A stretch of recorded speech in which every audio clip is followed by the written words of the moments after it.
नमस्कार माझ्या शेतकरी मित्रांनो, शेतकरी दादा यूट्यूब चॅनलमध्ये आपले सर्वांचे पुन्हा एकदा स्वागत आहे।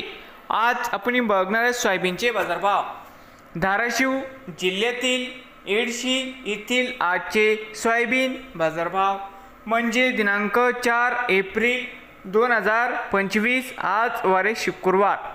डेक्कन फार्मर्स उद्योग समूह खरेदी केंद्र एडशी येथे आज सोयाबीनला 4,400 रुपये क्विंटल या ठिकाणी आज सोयाबीनला बाजारभाव मिळत आहे।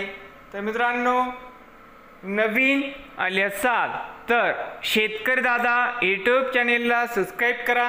रोज सोयाबीनचे व्हिडिओ बघण्यासाठी धाराशिव जिल्ह्यातील हे होते आजचे सोयाबीन बाजारभाव। तर मित्रांनो, सोयाबीन दरामध्ये होत आहे चांगली वाढ।